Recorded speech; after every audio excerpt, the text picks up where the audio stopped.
वो सराय भवन में चल रहा है। केवल एक कमरा, 23 बच्चे हैं जो एक कमरे में शिक्षा ग्रहण कर रहे हैं। प्रदेश के सरकारी स्कूलों की शिक्षा व्यवस्था देखिए कि एक मेडिकल स्कूल सराय के एक कमरे में संचालित हो रहा है। पिछले 4 वर्षों से महज एक कमरे में 3 कक्षाएं एक साथ चल रही हैं। 6ठी से 8वीं तक का ये स्कूल वर्ष 2017 से इसी प्रकार चलाया जा रहा है। अंदाजा लगाया जा सकता है कि देश के भविष्य के रूप में बच्चों से शिक्षा के नाम पर कैसा खिलवाड़ हो रहा है। जो राज्य शिक्षा के मामले में अव्वल होने का दावा करता हो, उस राज्य की जमीनी हकीकत सब कुछ बयां कर रही है।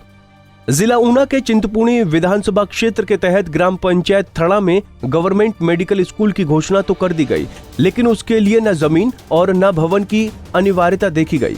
वर्ष 2017 से ये स्कूल तालाब के निकट बने सराय के एक कमरे में चल रहा है। कोविड जैसे संकट काल के समय में भी 3 कक्षाओं के बच्चे एक साथ इसी कमरे में बैठने को मजबूर हैं। इसी कमरे में अध्यापक और उसी में 3 कक्षाओं के बच्चे बैठ रहे हैं। स्थिति यह है कि इस कमरे में स्कूल की 3 अलमारियों के अतिरिक्त अन्य सामान, यहाँ कार्यरत मुख्य अध्यापक सहित 2 अन्य अध्यापकों के बैठने की भी व्यवस्था है। इसी कमरे में बच्चे पढ़ते हैं तो अध्यापक उन्हें शिक्षा प्रदान करते हैं। ये हिमाचल प्रदेश के सरकारी स्कूलों की शिक्षा का एक जीता जागता प्रमाण है। सोमवार को इस समय के कमरे में चल रहे स्कूल में 2 अध्यापिकाएं मौजूद थीं, जबकि मुख्य शिक्षक स्कूल के कार्य से शिक्षा विभाग के ऑफिस में गए हुए थे। एक महिला सहायिका के तौर पर यहां मौजूद थी। बताया गया कि सभी के बैठने की व्यवस्था केवल इसी कमरे में है। बाहर एक बरामदा है। यदि जरूरत पड़े तो तालाब के निकट खुला आसमान भी इन बच्चों के लिए मौजूद है। बता दें कि यहाँ 6ठी से 8वीं तक की 3 कक्षाएं चल रही हैं।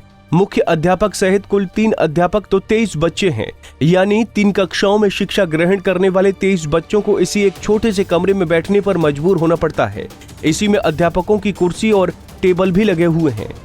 प्रदेश में जो शिक्षा का स्तर है सरकारी स्कूलों का, वो क्या है, इसका एक उदाहरण ये है।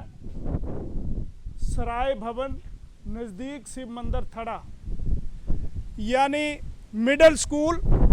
वर्ष 2017 से ये स्कूल जो है वो सराय भवन में चल रहा है। केवल एक कमरा, 23 बच्चे हैं जो एक कमरे में शिक्षा ग्रहण कर रहे हैं।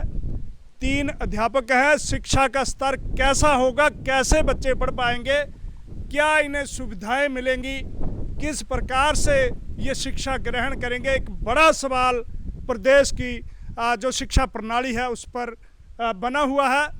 हर किलोमीटर के बाद आपको स्कूल तो मिलेंगे, लेकिन हालात ये होंगे कि ऐसे सराय भवनों में ये जो स्कूल हैं ये संचालित किए जा रहे हैं। चिंतपूर्णी विधानसभा के क्षेत्र कई ग्राम पंचायत थड़ा है, वहाँ पे 2017 में स्कूल तो अनाउंस कर दिया गया, लेकिन इस बात का ध्यान नहीं रखा कि आखिर ये स्कूल कहाँ चलेगा, कैसे बच्चे पढ़ पाएंगे, कैसे उन्हें आधारभूत जो सुविधाएं हैं वो दी जाएंगी। ये बड़ा सवाल जो है वो बना हुआ है पंजाब केसरी टीवी के लिए।